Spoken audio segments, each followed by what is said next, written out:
I don't know if I can handle 2 hours of puppet combo. But we're gonna try. We are gonna try. Alright, so good girls do what they're told is what this game description says, basically. So glass staircase is supposed to be kinda Resi-ish, I'm guessing, based on what it says it's inspired by, so we will find out.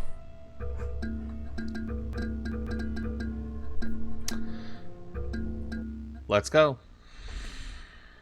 I will regret this.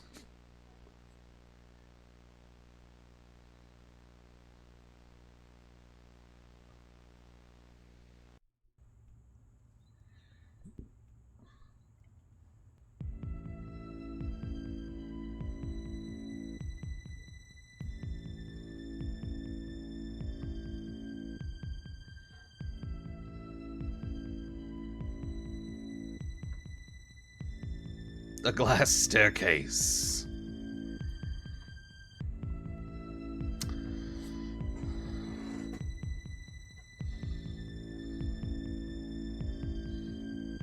Maybe this is one of their more chill games. It is not. Here's the funny thing with puppet combo stuff, right? Their chill games are like the high end for everyone else as far as aggression is concerned.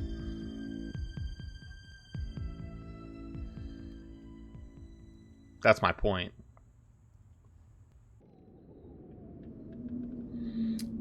Is this us? Oh, that's I spin. See how fast I spin? I am miraculous. Oh, this is gonna be bad. Hey, look, I could dance though. Got some fly moves. Let's start. Take your tablet. Yes, I'm a good girl.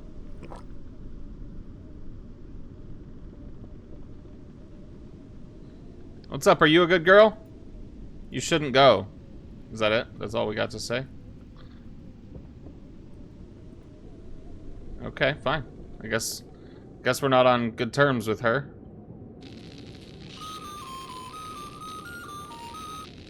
Attention all, this is the estate.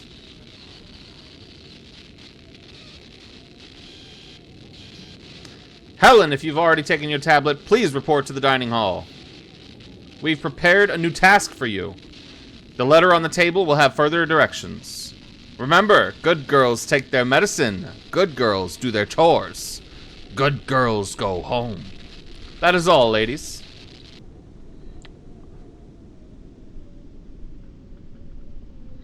If my name's Helen, yes, I did already take my medicine.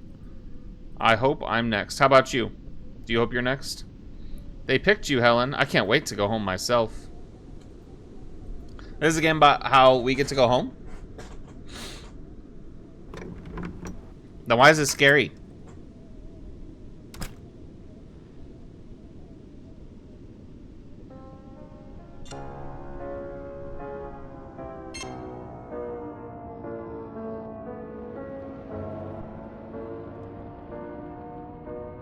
I don't know where the dining hall is, so we're just running. What's this here? A letter. Read it.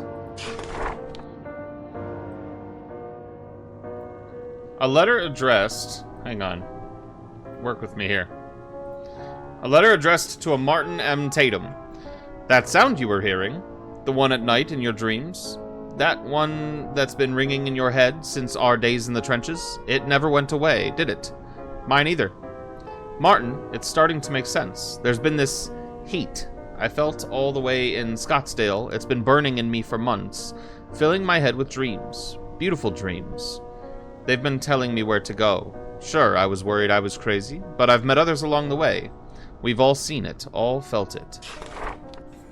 It's not some made-up illness they've given to us. It's something real. This beautiful machine. It opens doors. I've seen it in my dreams, and I think I need to find it. I think it's where we're headed. This is something so much larger than I thought, Martin. Than I could ever dream.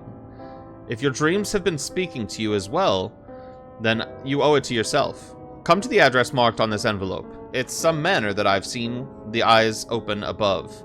Come with us. It's going to be so beautiful. Sincerely, Lieutenant Grayson Dobbs. Culty times.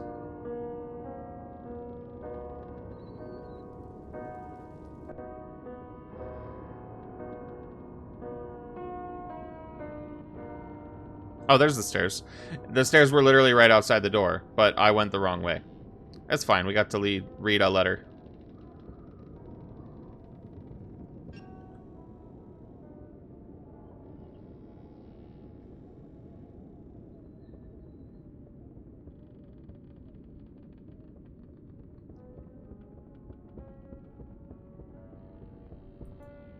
A dusty vase. Nothing useful to me.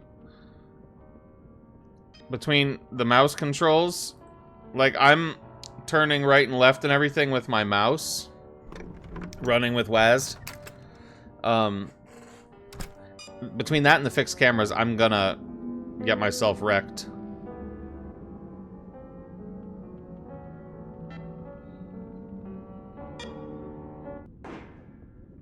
The hell was that sound? Hello? Resi doors. Resi doors, Bray. Uh-huh.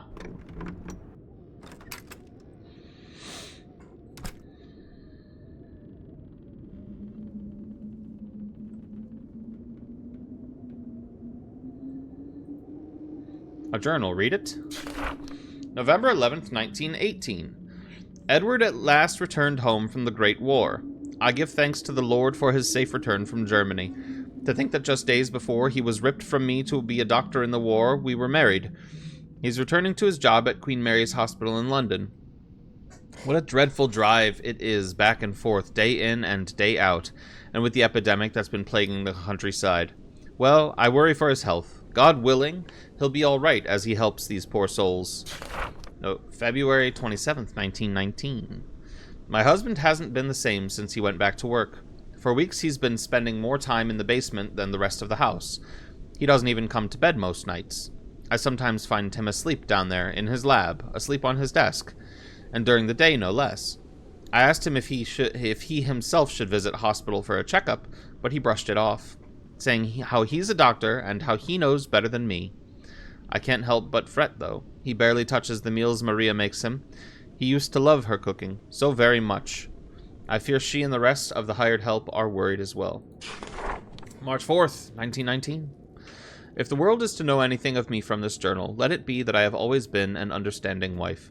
The love I've felt for Edward in all our years together has never waned, not in the loneliness and uncertainty of the war, and not in the new growing void between us, this void of obsession. As many fears as I've had, I've always put the rational aside when I heard him assure us that these experiments were necessary, and that they were going to repair what faith his colleagues once had in his ideas, perhaps even save the lives of so many more that still suffer the horrible affliction, spectacular a thought as that may be. His words were all I had during the war, and they're all I have now. The faith his promises provided me, however, is becoming too worn to be of any new comfort. Though it was far against his will, I've been privy to the growing scope of his work for a while now. What started off as the same treatments and experiments that I've followed him through for years has become something else entirely. Large, horrible structures have been his focus for some time now. They look as mechanical as any transport I've seen, but their shapes are much more ornate.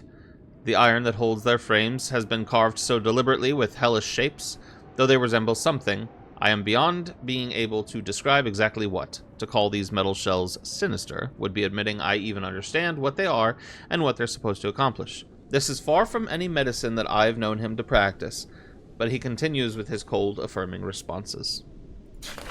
How long is this?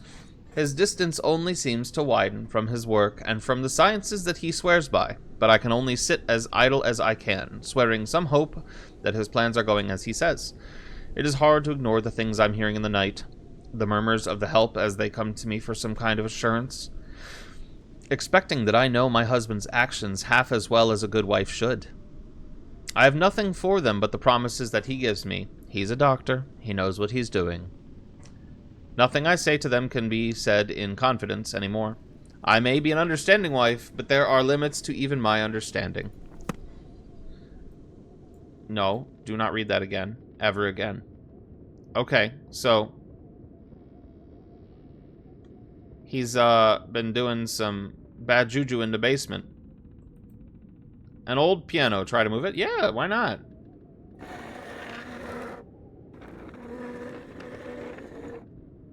Oh, cool. What do we got here? An old key. Pick it up. Hell yeah! That was loud. What's this? A musty wardrobe. Nothing of interest. You know, they said go to, like, the dining hall or something like that. And I don't know where that is. That's a wee bit of a problem for me, don't you think?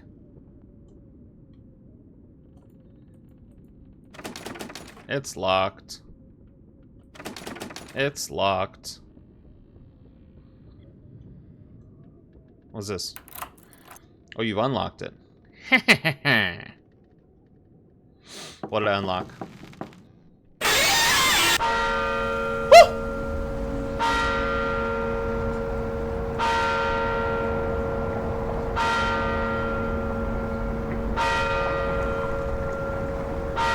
We made it to day 2.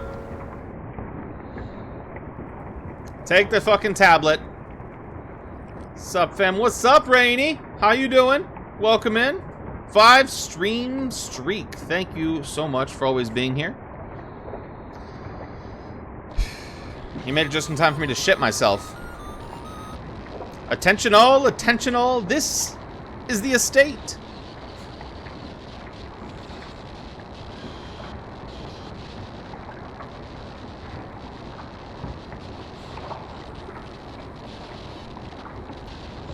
Betty, if you've already taken your tablet, please report to the dining hall.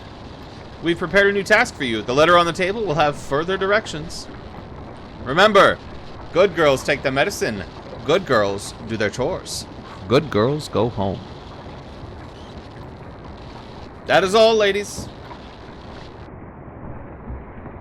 Rainy, you all show up when there's a good jump scare. Well, you definitely fucking did. Because that... I was literally... I heard like a knocking on the door, and then I got hit by eyeballs. Gave me a damn heart attack. The glass is empty. What do you remember about your parents? Helen didn't make it far. Don't believe... don't believe what they're telling you. Oh, we're Betty now. Excuse me. Oh, we are different. We're a little bit smaller. Did you hear those sounds last night? It was pretty weird. Oh. Oh. That is very interesting. So now we're Betty.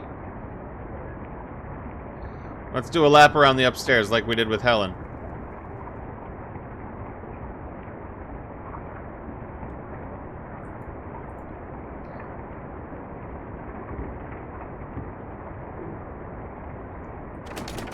Probably a bedroom. It's locked. A door to the balcony. It's locked.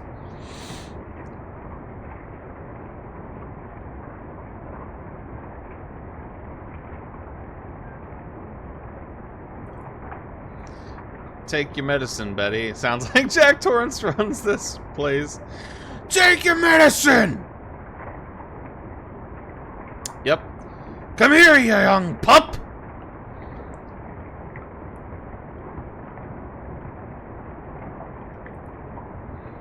Yep. Yep, Betty's the pup now. Shit, man.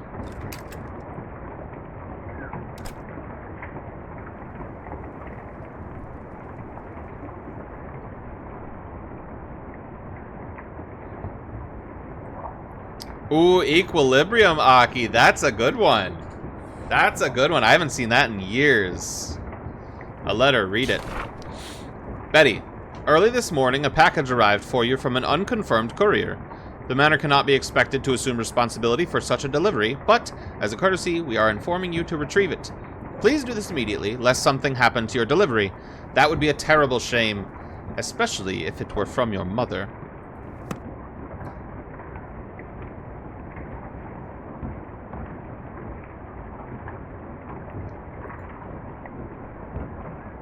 It is a movie, Bray.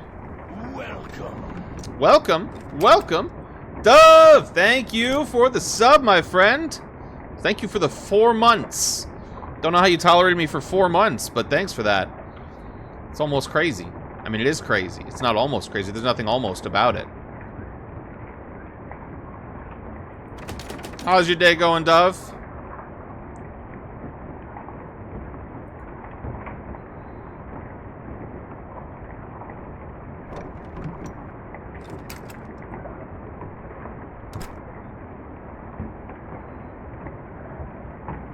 Meh. Well, as long as it's at least meh. What's this? A journal. Read it. Hope you guys are ready. The last journal had a lot. Journal, June 24th, 1919. There are a great many things that I've been able to overlook in my role as Lady of the House. The awful sounds, the confusing orders my husband has given the help, the smells. Oh, the unholy smells. None of this is terribly unfamiliar to his work, though the extremes to which he is willing to push my familiarity with medicine as the reasoning is starting to make me think he, himself, is losing touch with reality. What I haven't been able to ignore is the heat. Many nights I've laid awake in my empty bed, simply watching the window as this terrible heat overtakes my body. Not a heat that can be felt in the air, but something more intense, almost like a fever, but not quite, as it doesn't radiate from me, merely finds its nest in my body, burning for hours on end. Nothing I do seems to fight off this sensation, no medication I find from Edward's records, no salve or application I can find. I've taken to simply shedding my sleepwear and staring out into the night, hoping it passes. As much as I want to believe this is merely my mind deceiving my body, the determinant nature of this illness coincides far too closely with the continuation of Edward's perverse sciences, if they even are to be considered sciences anymore. The longer I permit him to continue his work, the further away his is drawn into it. Yeah, and I have no proper recourse. This is our life, and I'm as responsible as he is at this point, and I've come to understand that whatever he's come to study, whatever this illness is, it certainly isn't what he'd once fought to cure. It's taking its toll on his body as well as mine, and I fear our housekeepers are starting to feel the similar dredge, be it this illness or something more akin to dread. Beyond that, the night sky has had such a terrible glow as of late. Were I a more superstitious woman, I may perceive this as some kind of omen of ill fate, but I am as married to the rational world as I was when I met Edward.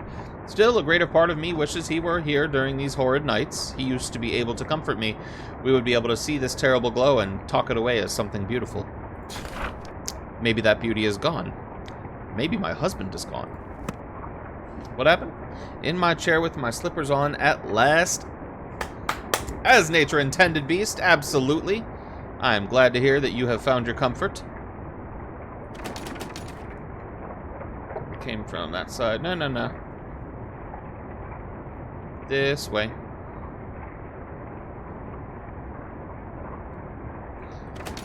It's locked.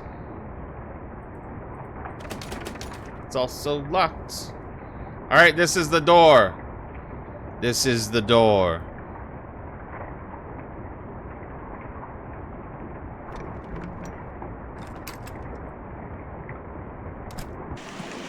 Ah! Wonderful.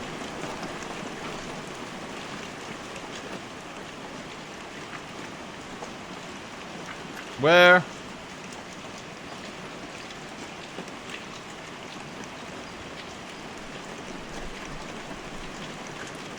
Where is my package?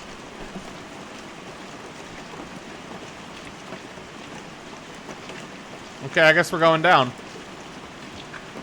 Say hello, everyone. This is Betty. Betty, say hello.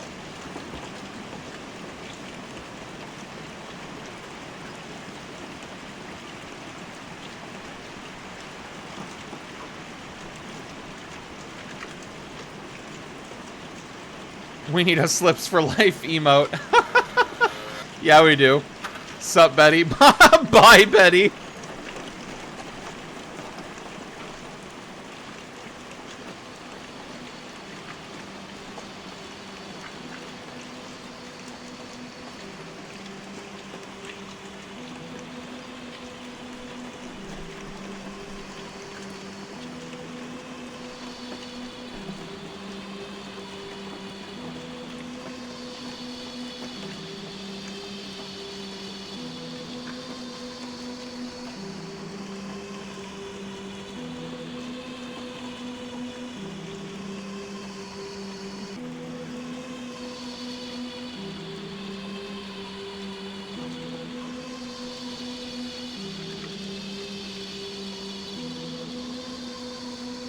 Oh no.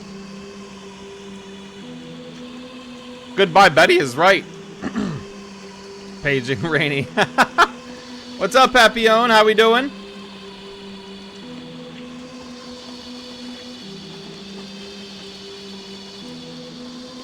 A wet note. Read it. We have all seen the eyes, have we not? We have all felt the heat that powered us here. There is only the one feeling we have all shared, and now we must wait. The wait may be hard, it may be unforgiving, but we must wait. The dreams continue to speak through us. We have seen the doors open. The eye that follows us from the parted clouds, showing us the path to our salvation. The engine that will free us from the binds of the false prophets and bring our Savior to us. We must wait. As the Doctor makes our dreams the reality we know they are. We must wait. The rest is missing. Get your neighbors, you have to watch without sound. Oh, I'm sorry to hear that, Papillon, but it's still nice that you are here. Hope your neighbor... Yeah, what Bray said. Hope your neighbor is doing well.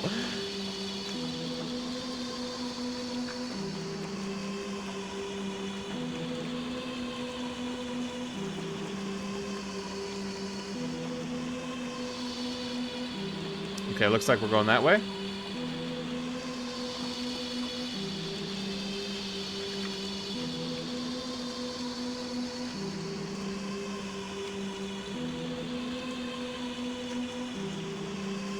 Why are we going through a maze to get a package?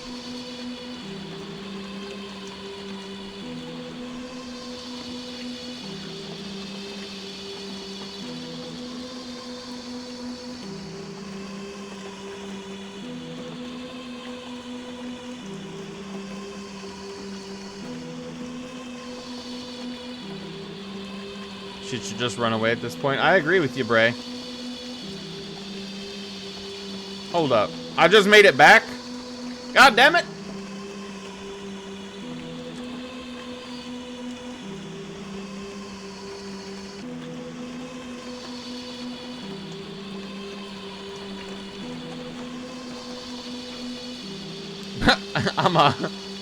I'm a bad girl. I'm a bad girl. My name's Bray.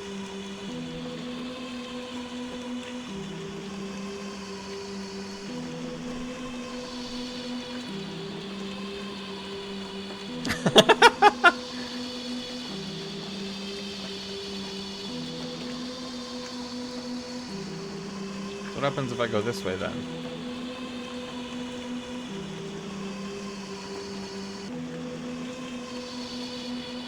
Oh!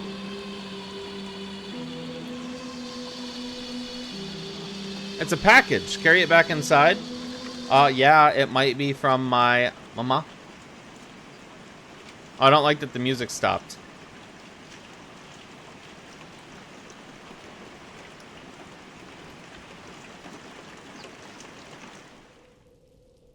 The rain is stopping. Oh, I don't like it now. Bray, you need to take your medicine! Yeah, I got stuck on that. Didn't mean to. Oh, Betty.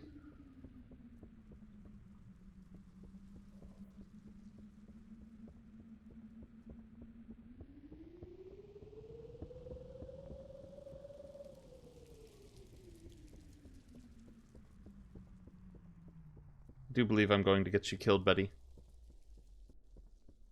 Oh, I'm totally running in circles. I'm nervous now. My whole everything.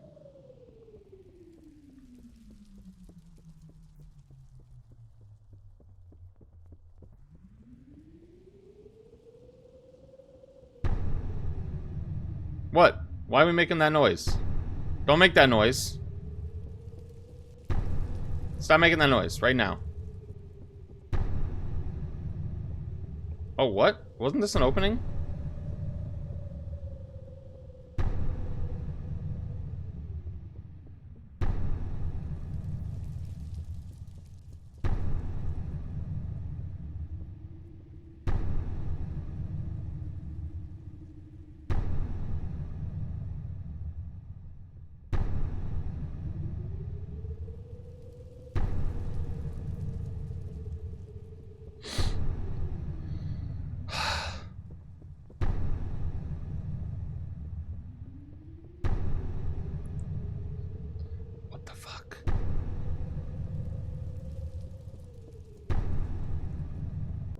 Oh, shit!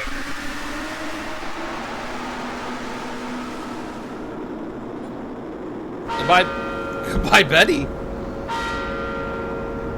What is that?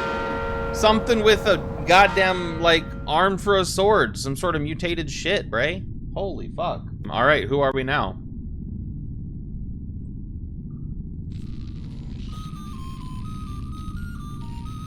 Attention all, this is the estate.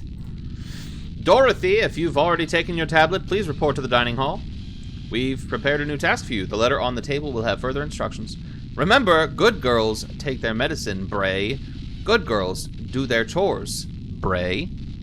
Good girls go home, Bray. That is all, ladies. He did look a little skinned. How you feeling? We're the last two, I guess. Oh. Gotta go to the store, but I'll be lurking. Alright, Rainy, thanks for the lurk. Enjoy the store, buy yourself something lovely. If possible, get yourself some quality snackages, because it's a Sunday, and Sunday is a snack day. Because I said so.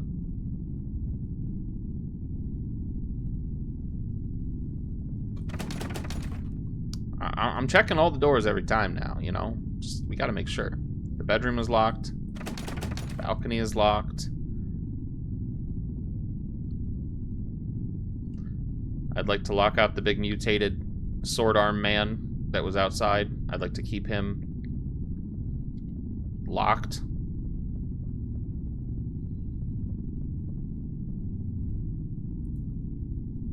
Ay, ay, ay.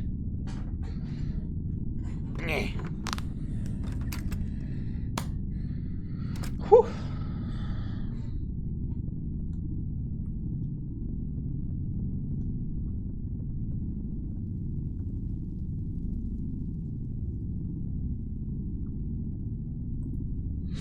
A ring of keys. Pick up the keys. Yes.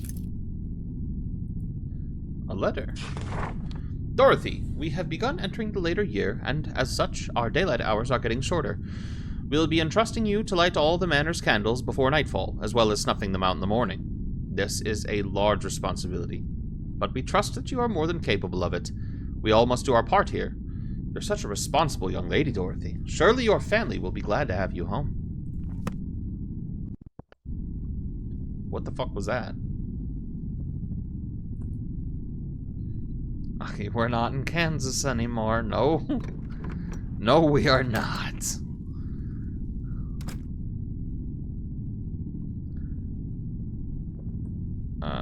Keys. There are rooms upstairs that are locked. Wait, there are rooms down here that are locked. Let's start down here. And then we'll go upstairs after. What's this door?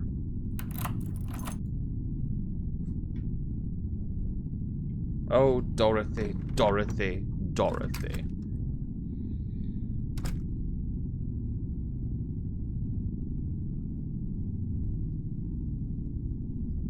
What do we have here?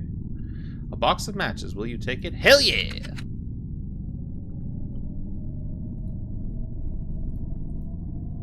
I have the distinct feeling that I'm not going to be able to just peacefully walk around and light these candles.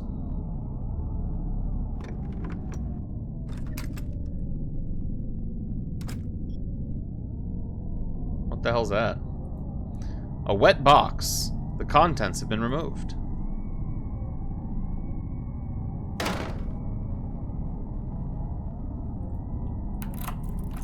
You've unlocked it. That wet box and the green goop. Hello, Betty.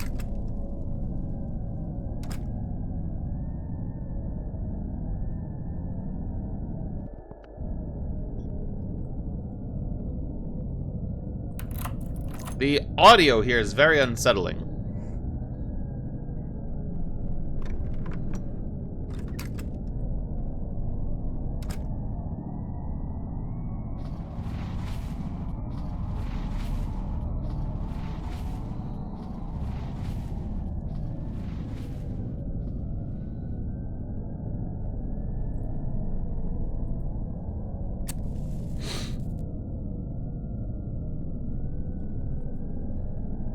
Something on the second floor.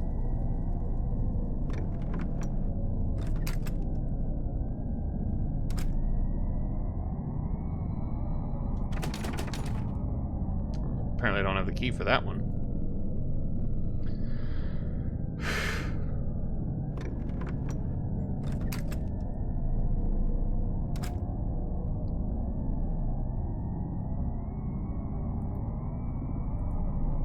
Something large on the second floor, mind you.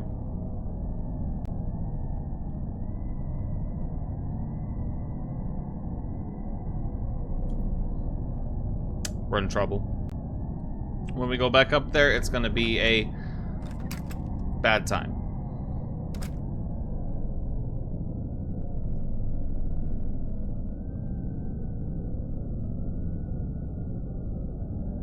Unless it comes down here. Then it's going to be an even worse time.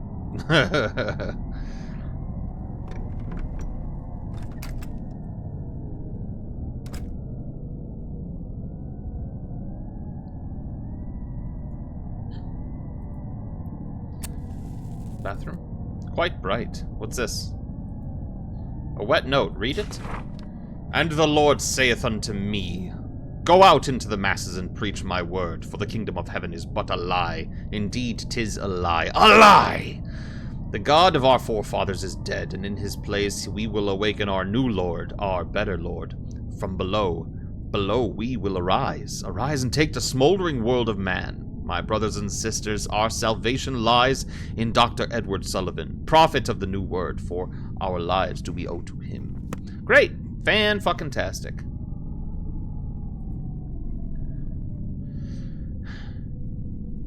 It's always culty shit.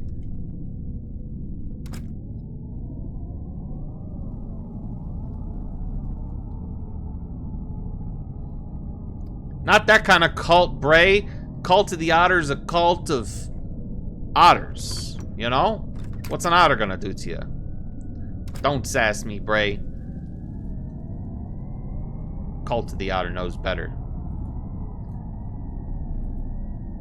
It brings only joy and prosperity. It doesn't kill people and turn other people into monsters. This seems to lead to the port. I can't talk anymore. I'm fucking nervous. Fuck. Do not worry about what it holds, Bray. That knife brings joy and comfort. You know? Yes, of course you know.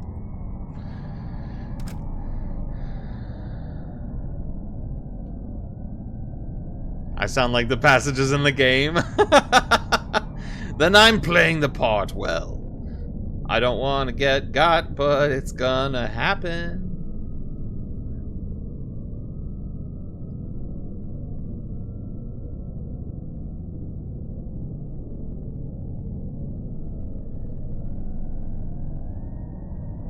There were big steps and dust falling through the floorboards when I was downstairs. Okay, can't get into the balcony. Or onto the balcony. Onto the balcony. I thought I heard some whimpering just now. The bedroom. Be kind.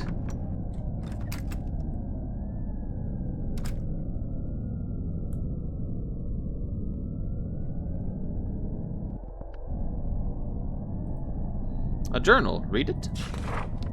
October 1st, 1919. A crowd of strange men and women has been congregated outside the mansion for days. There must be at least 20 or more of them. They all have almost glassy eyes and the palest skin. They don't seem to eat nor drink, nor do they react to the bitter winds outside. They stand about, shuffling here or there. Sometimes they sit, sometimes they sleep, but mostly they just stand, trying to look inside the windows or knock on the door. Bartholomew and William have already quit because of it. I can't pretend to blame them. I've asked them what they want, and they just tell me they want to see Edward. Why do these people want to see my husband? He won't even see me, let alone strangers. I've only seen him once since August. He was moving boxes through the back door of the manor. He yelled at me to get away, and I did as he said. I'm afraid. I've nowhere to go. October 2nd. My God, I heard gunshots. Not from outside, from the basement. Or, not from outside, from the basement. 6 shots and agitated yelling from my husband. I and the servants, brave enough to venture out of their rooms, rushed to the basement door and called for him. There was a terrible banging at the door, then 4 more shots. I heard something fall down the stairs before my husband screamed at us to get away. He almost sounded scared, or worse, relieved. I can't just keep pretending that there's something I can salvage from this. Whatever he's doing is only growing in scale, and that horrible hum from his damned machine is merely the chorus to this tragedy that I now call our life. God, Edward, please. November 8th, 1919. Maybe what I knew of my husband and his work was always a lie. I want to believe that something changed in him, perhaps during the war, perhaps in his need to find an end to this plague, as we understood it. We used to speak of all kinds of things for our future, and maybe it was simple, perhaps even idealized, but they were a dream that we could both see so clearly. I can't seem to see that dream anymore. That world is buried beneath nothing but the agony I felt when I last saw his cold, dead eyes. Eyes not far removed from the gangs of shambling lunatics that gather at our doors at all hours. Perhaps there is a new illness that I, nor any of our help, has heard of. It's not as if I've had the opportunity to leave this prison in so long. The whole world could be entrenched in another great war, for as far as I could know. A prison. That's how far from those dreams of the future I've gone. The home that we were to grow together has become nothing more than a prison that I live a waking nightmare in. Perhaps that waking nightmare is preferable to the ones I see at night on the rare occasions the heat doesn't return, shaking my every fiber awake. Why does the wife have so much to say? That sounded so bad. There is no doubt in my mind that he can no longer see the future we once spoke so wistfully of. I doubt he can see much of anything anymore. Nothing beyond that hellish engine he's brought into our home. At first, I'd been able to ignore the abominable sins that my husband has brought into our home, but with each night there are new, terrible sounds, some mechanical, some horribly human, all completely unnatural. I am no doctor, nor shall I ever hope to become one, but the godless acts Edward has begun participating in, and the droves of mumbling madmen that now gather at our yard in some kind of perverse congregation tell me that there is no longer a hope in my heart that my husband is any more a man of science. If there were such a hope, it died with whatever abominations he has taken to shooting in the dead of night. I no longer know if I fear my husband, but I am certain that I fear whatever the thing that has replaced him is. Edward has allowed himself to be taken to hell, and I will doubtlessly be forced to follow. Edward is the cult leader, Bray. If Bray read all this, it would be the perfect vid for sleeping. Chop chop, Bray. Or the meat man. The meat man, the meat man might be the husband at this point, Bray. You know what I mean? A first aid kit. Heal yourself? No. I don't need to. Yet. I'm sure I will.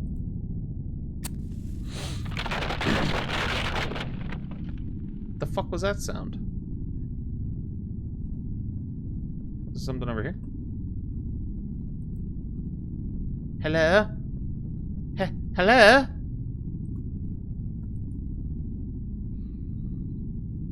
Story for bedtimes.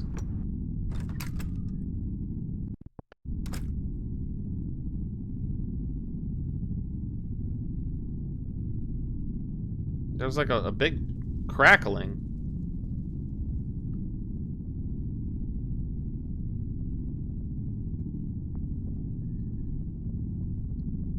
Should read horror stories for bedtime. A spooky story like that is best for bedtime too. Yes. It's locked. I'm not allowed back in. Well, what the fuck? Have I not done all the lights? Can I suddenly unlock the balcony or something? Or do I go back downstairs and... Okay, I guess we're going back downstairs. There's nothing else for me up here. I mean, there's a first aid kit in that bedroom, but...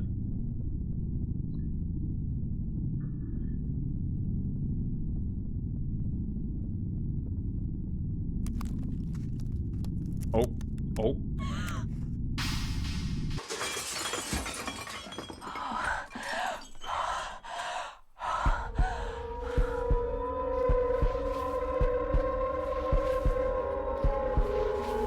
Meat Daddy approaches.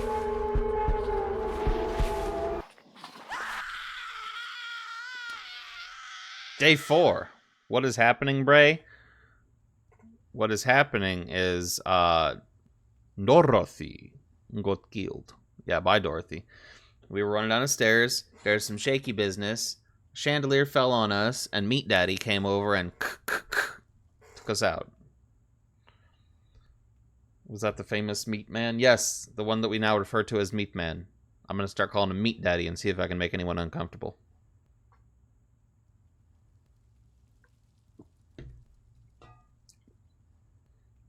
You recognize that scream from a different game? That's crazy, Beast. I mean, I believe it, because I believe it. But that's cool. That's crazy. Well, I'll put this one with the others. Oh, the lockpick is under my pillow. Oh, she's a bad girl. Bray, this is you. Bray, this is you. You're the bad girl. Do you remember what game it was, Beast?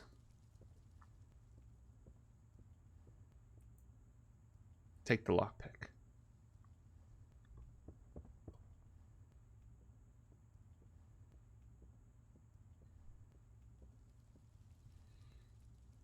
All right, everyone. I don't know what the name is supposed to be, but this is now Bray. We are now playing as Bray. She said earlier she wouldn't take her medicine. This character has not taken her medicine. Bray, I hope you don't die.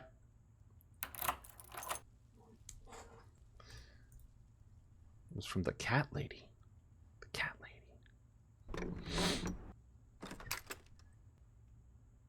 What the hell's all this? Take the rifle?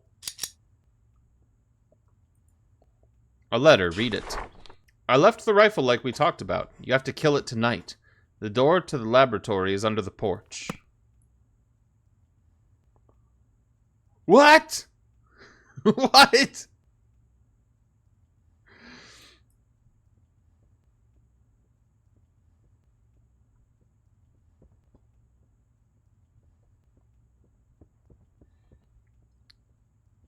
Bray strikes back.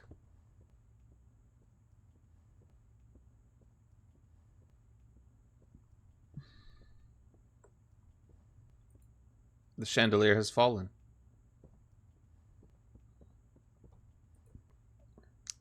Coming to you today, Bray stars in The Glass Staircase. Bad Girl versus Meat Daddy.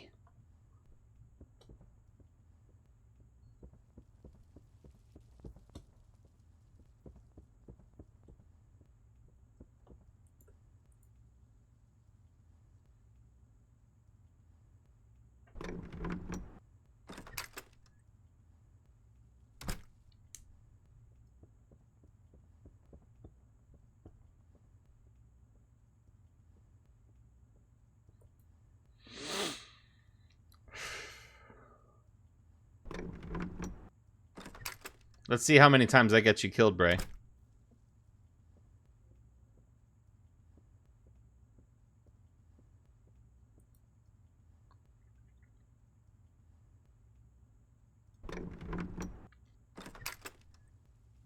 Why would I do that? I'm not trying to do that. I'm just...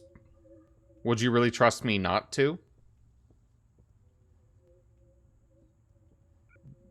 You've played shooters with me. You know my aim is not my game. Say hello to my little friend! Is that going to be you? I mean, it feels like a bolt-action single-shot type of rifle here.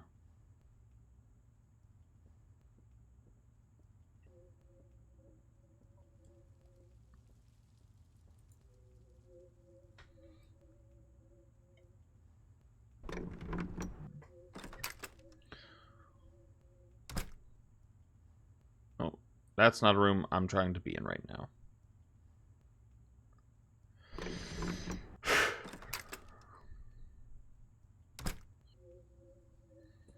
Can we just leave?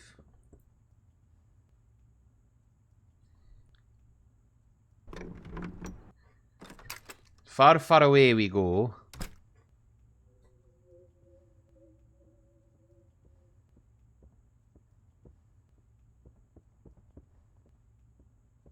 So it's under the porch. Is it over here somewhere? It's unlocked now. Oh. Oh. Let's go. Let's go. Let's go. Go, go, go, go. Ha ha. Gonna kill you.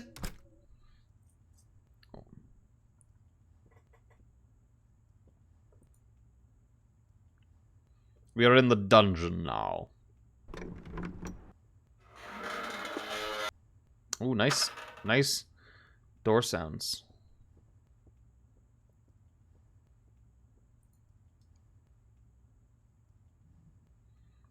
I love the Resi doors.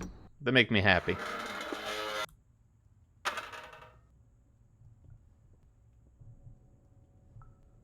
Oh, this is a long...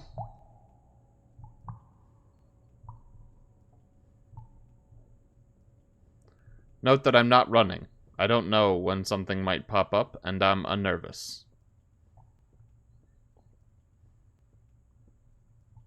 What's this? A letter, read it.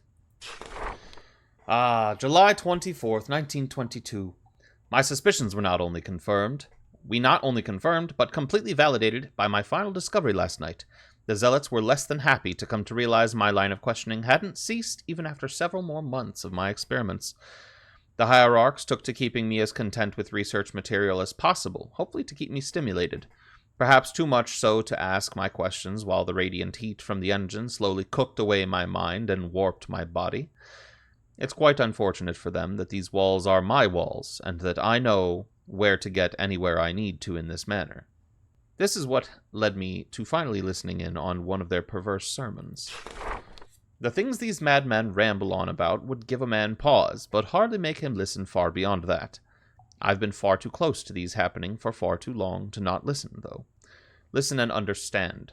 They spoke of their great God in the machine. They spoke of how it communicates through their dreams, as it had with me, showing them prophetic visions, visions of the future.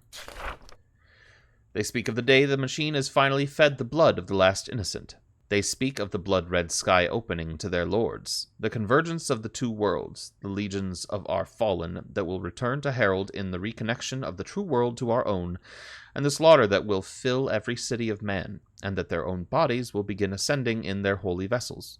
Everything I've been seeing has been given a new context, and I realize that I had been betrayed.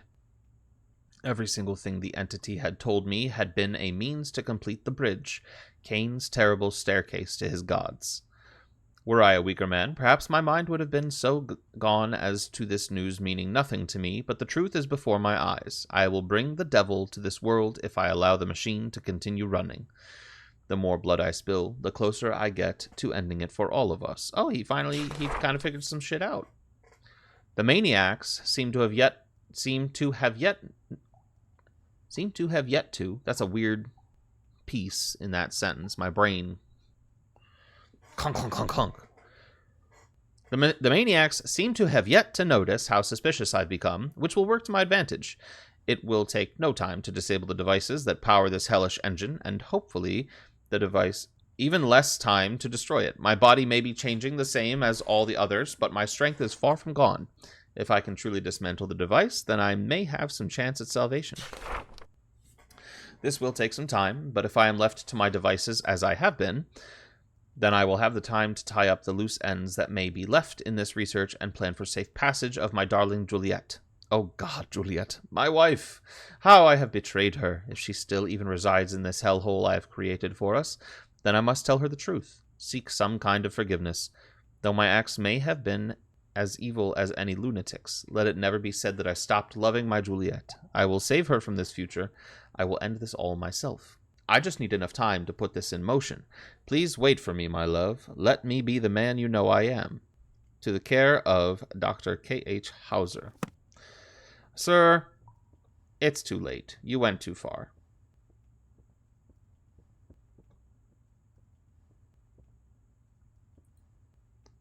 First aid kit. Heal yourself. No. Okay, so there's one down here.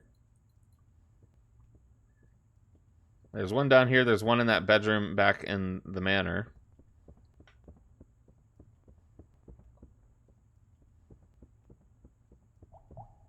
Blup, blup. Stick 'em up.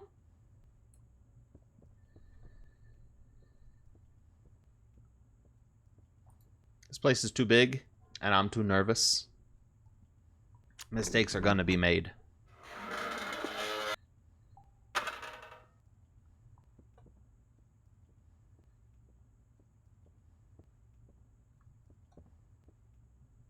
What's this? A control panel. Activate it? Sure, why not?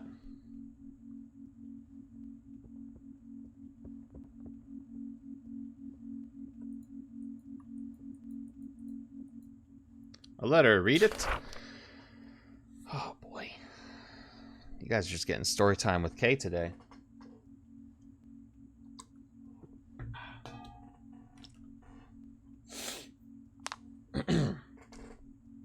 October 1st, 1919.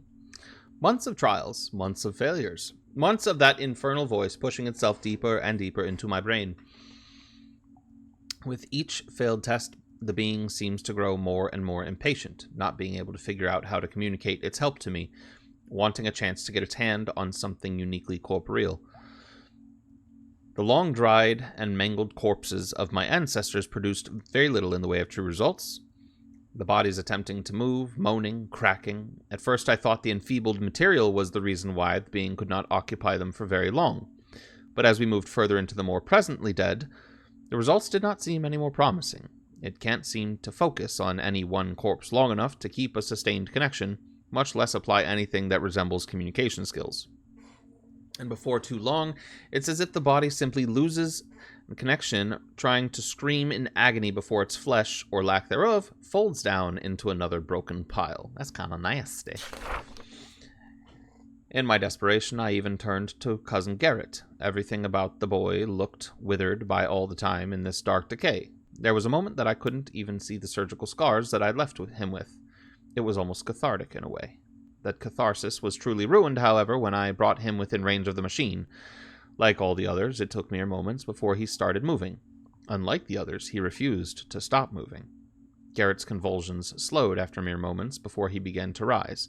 Sitting up for a brief moment, it almost as if I'd had my cousin back. The illusion was quickly shattered when the shrieking began. Not uncommon for any of these attempts, but something about it was so much closer to a human, yet so much further away.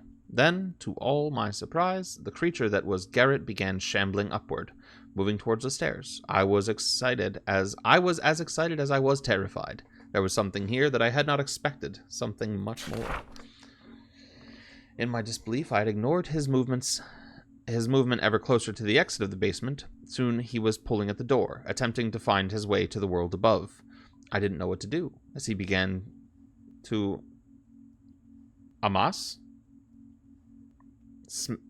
smash, maybe? I'm not sure what that word's supposed to be, but I don't know if Amas is a word. Against the heavy wooden barrier, it was almost no time before his howls began again. I knew it was a matter of time before the rest of the manor would be alerted to the beast. I did my best in my panic to turn them away, but I had no means of removing the creature, its strength somehow greater than anything the withering body should have been able to produce. In my desperation, I took the only things I could think of that may be able to stop him, my old service pistol. It took more shots than any man ever could to finally put it down. No more twisting into a discarded flesh, no more crumbling into the same old set of dried skin and bone. This corpse returned to being a corpse. I had to let Garrett down to his rest yet again. This will all be worth it in the end. It has to be. Holy balls, the reading, man. December 1st, 1920. My research has started to stagnate. The resources are drying out, as is my patience for these repeated failures on the same decrepit meat that I'm being forced to abide with. The voices have gotten clearer than ever, trying to guide me in a particular direction that I've been managing to fight off for so long. Why are the sins I've filled my life with the last few years not enough for this being? Why does it think that the corpses and parts that I've been forced to work with, manipulate, aren't good enough? The failures to keep a host alive long enough is more than obvious now, and I fear I have no other option but to give in to its alluring promise to finally end this expansion. I will need a living host to continue this work.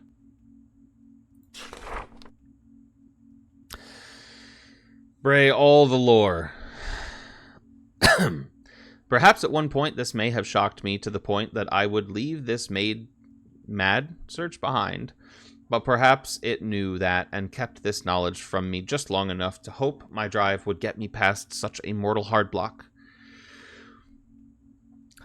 Perhaps me knowing this has given me a sort of split that I can escape to in my reasoning, but every time I'm forced to look at that painting of the bastard Cain sitting in his lab, staring down at me as if he always knew I'd never succeed his work, I feel just that little bit of pride push me past the barrier that would hold my dream to the realms of morality. Thankfully, the being has provided something more than adequate to satiate this hunger. For the better part of the last year, I've heard from the staff, in what little I do hear of them, that strange groups of men have been congregating and asking to see me. My work has been far too important to spare them this time, but thanks to this recent break in my research, having been held up for some time, I was able to speak with the ringleader of this growing army of confused zealots, and, in this, have learned of their reasons for being here. They know of the being, and they need my help to contact him. They treat me as if I'm some kind of foretold prophet, which is a position, however laughable, that gives me a level of control over this bizarre situation.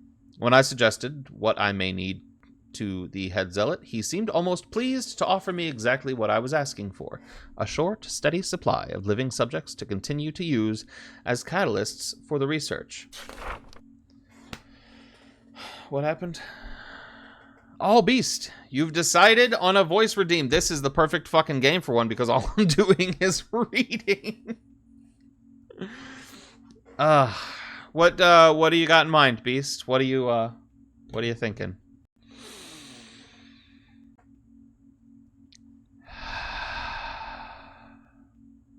Look up Prince Volton from the 1980s Flash Gordon. Okay, give me a moment here. We're gonna try. Born in 1936, married to a woman called Hildegard. That is not a present-day kind of name. Okay. All right. Prince Volta, here we go. 5 minutes. Starting Hildegard. Starting now. Perhaps this will do as little good as it always has, but I believe that all of my questions will soon have answers. Ha-ha! We have been using the hidden entrances to accommodate as many of these subjects as possible for any number of tests. The young, the old, the strong, the infirm. All the subjects only have one thing in common, and that is that they are more than willing to do whatever it may take to see this being into our world.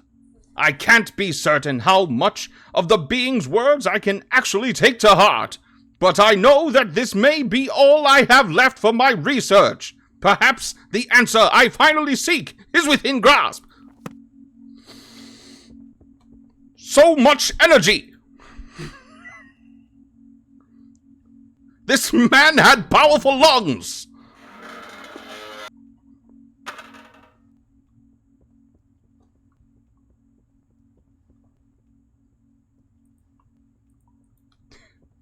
If we're to have any chance, we must find the meat daddy and kill him.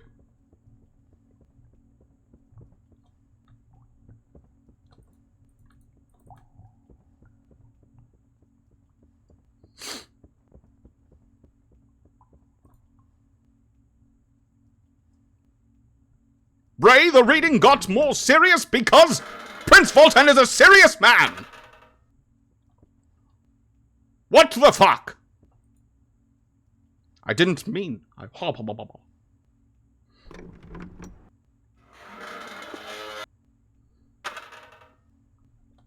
Did you see the figures inside the door? I don't like them!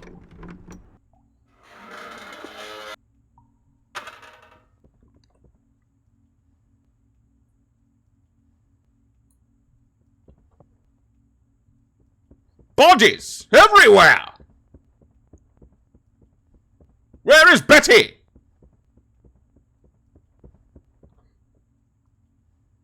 What? You there?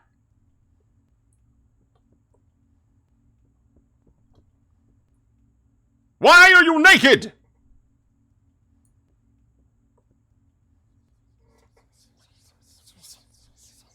Dorothy, are you okay?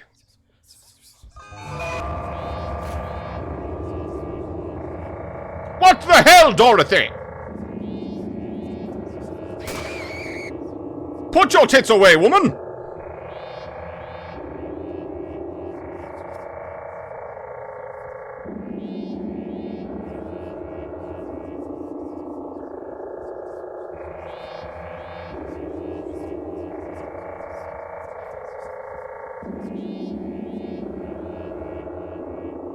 She comes for me! Ow! Dorothy, you bitch!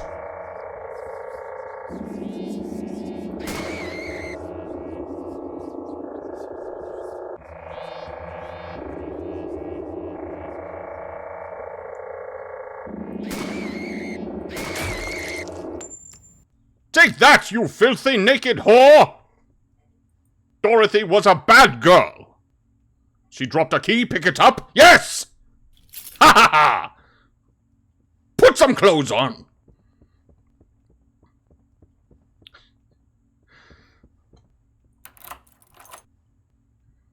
We're going to go back for the first aid kit.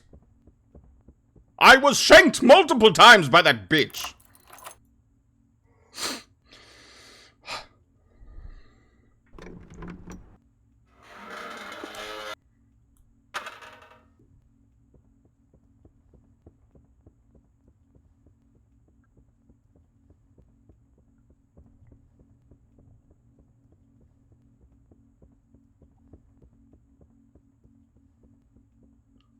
It's a good thing I'm also a runner and a track star. Wouldn't you agree, Bray?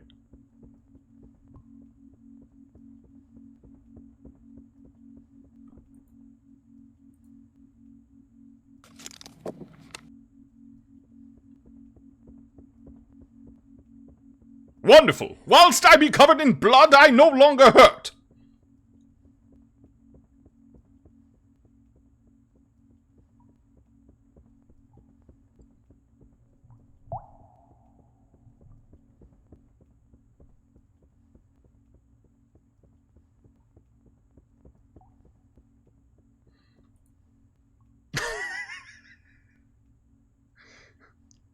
Beast, that's called an unfair advantage!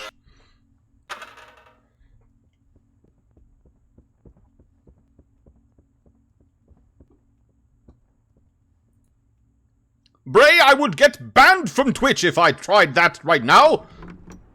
Not to mention I have no need for aerodynamism in this chair. Fuck, that scared me.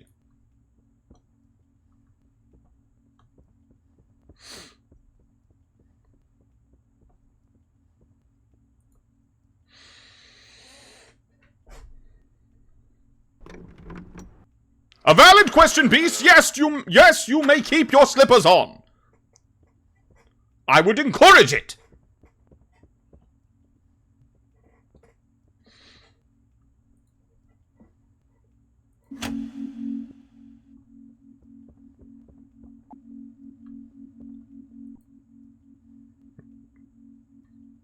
A public address system. Turn it on.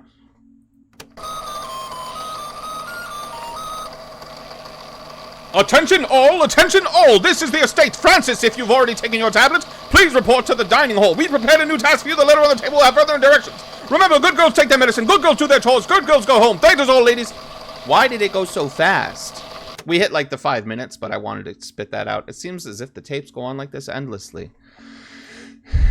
I didn't expect it to like... Anyways, that voice was fun, Beast. Thank you.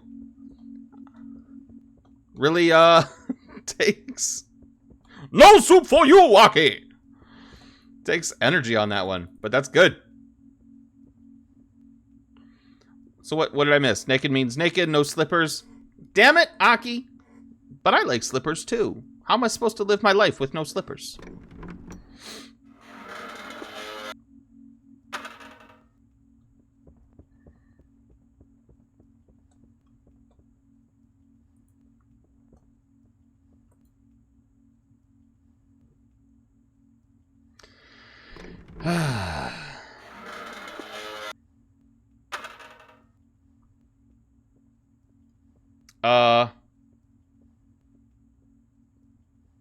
Guys, this doesn't look good.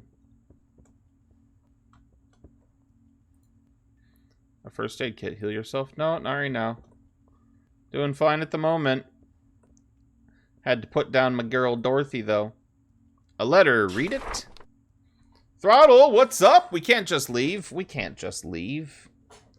I mean, we really can't just leave.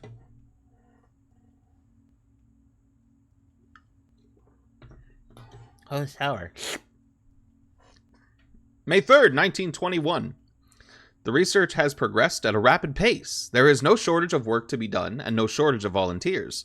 Though primitive, the being is able to fully communicate its continued direction to me through the seeming possession of the fresher corpses that have come as a byproduct of our work, and the living hosts have began to show somewhat different reactions.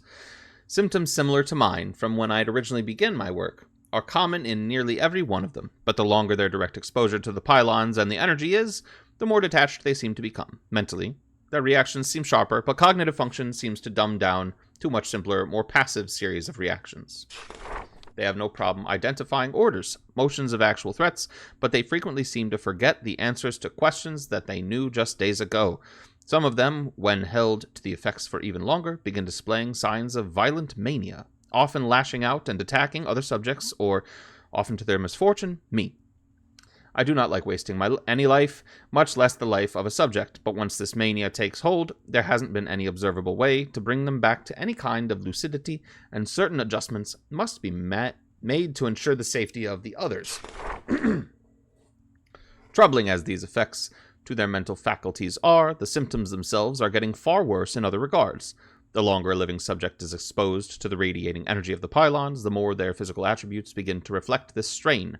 Many show signs of sun-damaged skin, though the flesh itself seems to thicken and swell, some with boils, some simply to resembling something closer to animal hide. Often their limbs will start to show signs of distortion, but seemingly to no awareness of the subject itself. This is also true with many other changes to their physical features, be it their facial feature distorting or some increased mass to their overall bodies. The entity feigns some kind of ignorance to these physical and mental abnormalities when I attempt to probe further on the effects of the engine, but I am starting to detect a familiar pattern between these cases that is leaving me with some kind of increased concern. As fascinating as this progress is, it's creating an uncertainty that wasn't in me before. How long must I wait before the intentions of the machine and its mysterious designers? Their closed lips on the subject have always left me with more excitement than concern, but with the increasing show of these mutations caused by it, and the degenerative cognitive defects that are occurring, I can't help but feel that this was part of their plan, letting me work on the machine until those same effects came back on me. Perhaps this cult has come to live in my family home. That has come to live in my family home understands more about this being than they led me to believe. Well, a lot of clocks. Well, that's good. At least we'll know the time. An empty fire extinguisher.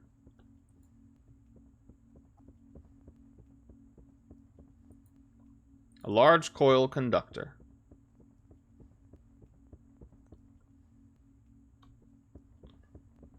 What's this?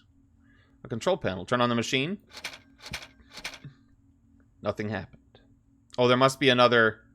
So far I've turned on 2 control panels. There must be a third. I can't open it. Maybe there's a third control panel and then that'll allow me to turn on the machine. I guess we'll see.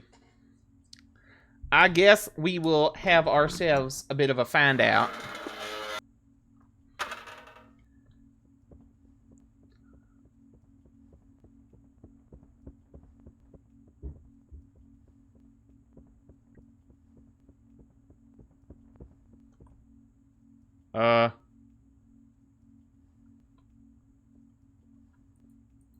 I don't like that at all. You've unlocked it from the opposite side? Huh?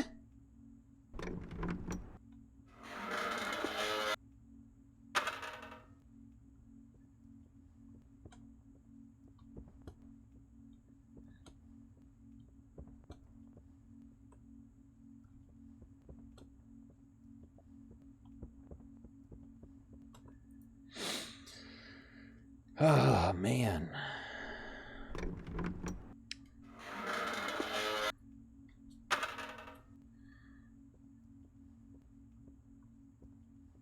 What's this? Another first aid kit.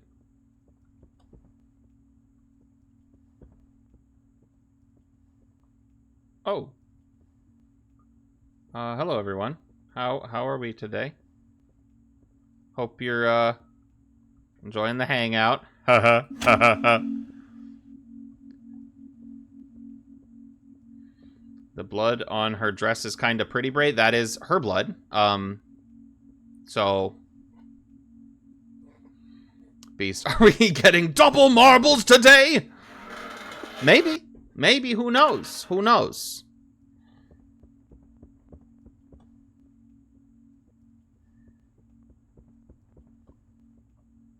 I really don't like these fucking statues.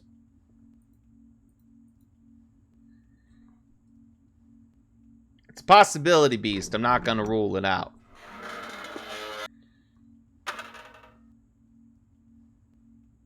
This looks like another way out. We don't want that. We don't want to leave. We're here to stay. We're here to have the best of time. To turn on a machine that will kill everyone. Yes, it's perfect. So glad I thought of the plan myself. Scratch my nose, it's itchy.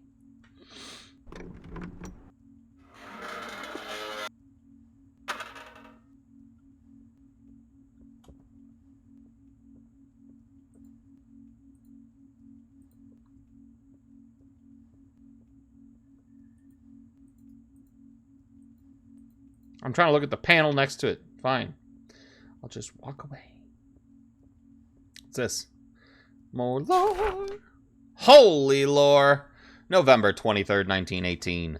I've been told that the war has affected many men in interesting and terrifying ways, and perhaps I'm less exceptional than I may have assumed. Sleep comes in small, unaccomplished sessions, leaving me all the more strained in my daily life, though I fear that my exhaustion is far from the main reason for my disconnection and lack of focus. My practice suffers, my research has all but flattened into nothing, and I may truly have nothing to show for it. For all the fears I've had that my life would end in those trenches, I feared all the more that Juliet and I would never be able to find the solace we once had together. Through all the frozen nights and terrifying days, filled with the blood and viscera of my countrymen, it was really the only thing that gave me any hope that this would all amount to something. And what of that motivation? Completely squandered. Proven to be as fleeting as my own fidelity. I return from the horrors I witnessed only to feel nothing in the home I left, and comfort in the arms of but a girl in my manor's employ. Whoa! Scandal. I can't even begin to hold this weakness against Maria, and much less Juliet. But ever since I returned, there's been something in me, something that wasn't there before. That newfound mental peculiarity may very well be responsible, as my sanity first started to prove unreliable, as I began to recognize the faces of the men that were held together under my knife and the will of God during those horrible days. Some men I'd met on the long voyages to the fronts. Some I knew more personally. Once I'd spent well past 4 hours working on the shredded chest of a young man caught in the blast range of artillery. The operations had felt so mundane that it wasn't until I was sure we'd lost the young man that I'd recognized him to be my cousin, Garrett. I don't think I had a single tear left for him when they shipped him back here, to the family burial grounds beneath my very feet. Why could I not shed a tear in the realization that I'd lost a childhood playmate, a family member, a true friend? Maybe that was all I needed before I felt the weight of the war pressing down on me and the dreams began. There was no subtlety in the onset of these visions. They came as hard and heavy as one could expect of a fever, but they seemed much different, much more visceral. All I could hear were voices that guided me towards something that would need to be done to save all of us. A grand solution that would save the lives of every creature. These sprawling growths of belief started to seep into my waking moments, and they've drawn back with me to my home. I want to lose this, but I feel the voices are only stronger here. They've driven my madness to places I cannot stand to see myself go. They've drawn me to take the body of a young woman, to betray the only future I wanted with the only woman I wanted it with. God help me, Juliet. Please forgive me one day. I need to find something to satisfy these voices. I need to return to my studies and save whoever it is that must be saved. I need to sleep. That was one day, man. 2 Marbles Championships. The League of the Otter and the League of the Anus Demon. Fuck. Beast. Throttle, there are so many words. There are so many words. You don't even know, my friend. January 13th, 1919. This long, and I can still barely look my beloved in her face. I draw away from her every time I need her most, as I know I do not deserve her. Maria continues to concern herself with me at every turn, and, as much as I do care for the girl, I fear she must not understand my true feelings for our deed. So I hide now in the laboratory I've made of our old cellar. For all of the sniveling and self-loathing I've done in my self-appointed isolation, I've begun to work especially hard on this newly spreading disease from the southern of Spain. Oh, Spanish flu. It's create a key focus on my work. Throughout the days, maybe even given my dreams something to focus on. Perhaps this is the cure and salvation my weary mind needs. Maybe this is how I'll save us all. My research has been progressing as slow as one could imagine it would be for such a new field of study, but perhaps this is where my old dreams may be trying to aid me once more. It seems, perhaps, to give any credence to my own delusions, even if I simply try to excuse these actions as feeding a growing hole that my exhaustion has been creating. I think my dreams may actually know something I do not. Upon researching some further notes left by my grandfather, I've found what appeared to be a type of blueprint that has come remarkably close to the very structures I've seen in my waking delusions. The rational part of me wants nothing more than to place my knowledge of this device as some distant memory of having seen these same blueprints in my medical studies for university. But the honest part of me knows better. My visions are becoming too prophetic for me to believe them to the simple soft-headedness of my war-shaken mind. There must be a reason why they've become so much clearer since my return to the manor. I must continue delving into the catacombs below where the old notes were held. Every indication is telling me the remnants of the machine are somewhere on the grounds, and Grandfather's old journals strongly suggest that he had them crafted for some kind of cure himself. What it truly does, or how it could be expected to work, is far beyond anything in my own field of studies, but if I continue to follow the development of his notes, perhaps it would all work out in the end. The more bizarre and detached my research seems to become, the more clearly I can see the dreams again, and the clearer images they start to make. I see hints of a design, something that seems utterly alien to me, but at the same time, it has a familiarity to it, like something I have seen in a much deeper, softer memory. One's faded deep into the back of my mind. I just need to listen a bit closer tonight. Maybe I'll hear something clearer. March 1st, 1919. I think I've come to realize what's being asked of me. Steals anuses. Whoever that Kappa guy is, watch out. Watch out for the Kappa guy. He's gonna snatch your booty hole.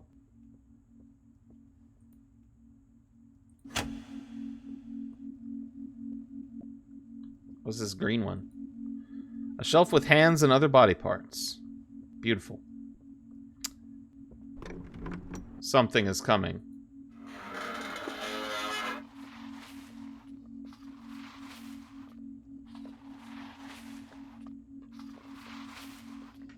It's here.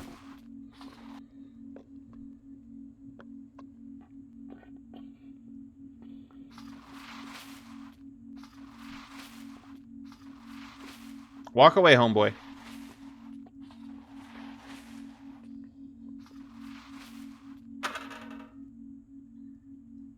Did it, like, walk in, look at me, and go, nah, I don't think so.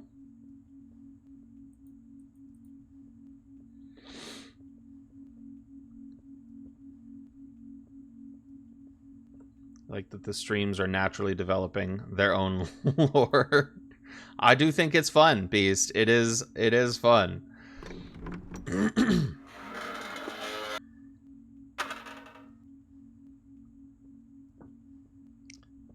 Okay, so where did Big Homie go? Because I don't think he's just here to hang out. Was it this way? I can't remember. I don't remember the way!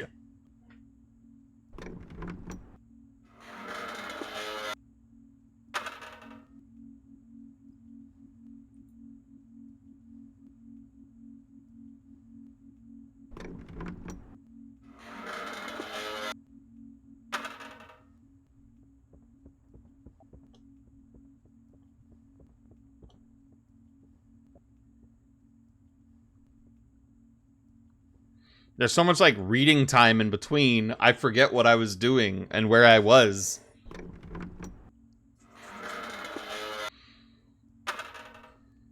Nope, that's the way out. Okay. There's only so many more doors we can check here.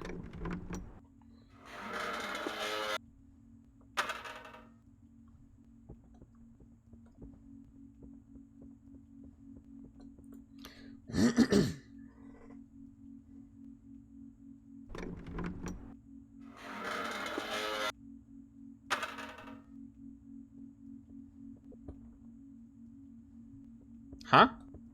How did I end up back here? I'm confused. Huh?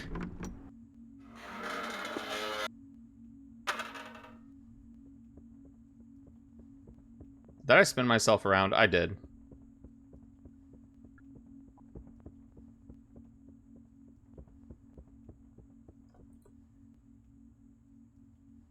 Matt Berry would be another good voice redeem.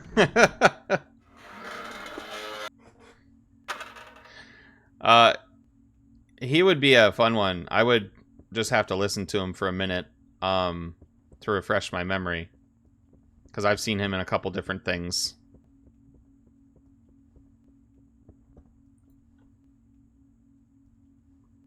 I know he once said, like, for some of his stuff with What We Do in the Shadows, he just... part of how/why he says things the way he does, like, in a particular way, is just because he gets bored, and so he just comes up with different ways to say things to make it entertaining for himself. Oh!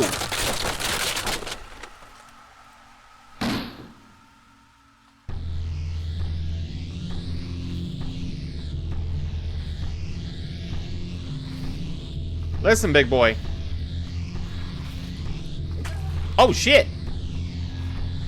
He moves fast, he's huge, and he's got some range on his swings. Why can't I shoot? Oh, I'm gonna fucking die.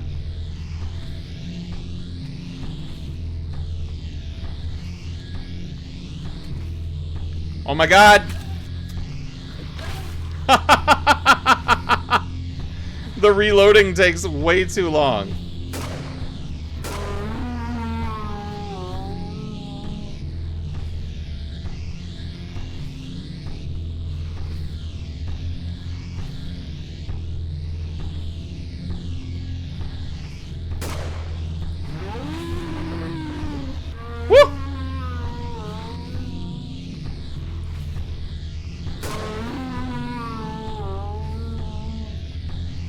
Right in your balls, you big bitch!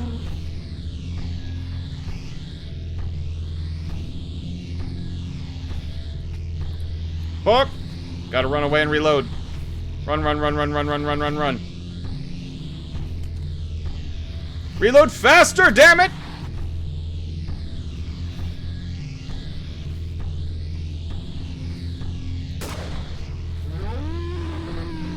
Ah, somewhere else. Fuck! I got stuck in that corner. You died.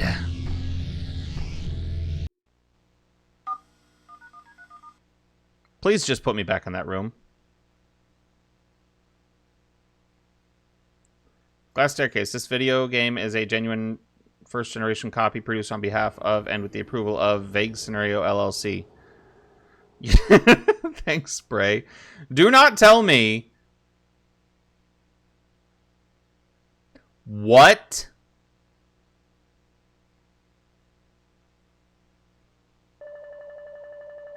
Are you fucking kidding?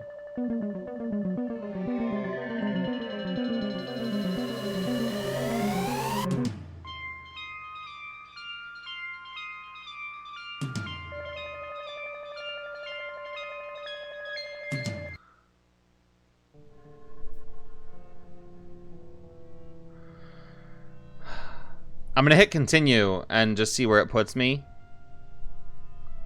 But if I have to start from the beginning, then that's just the ending we're getting, because I'm not doing that whole thing again. That was definitely the bad ending, though. Where does it put us? Please just drop me into the fight. Like, that should be the thing.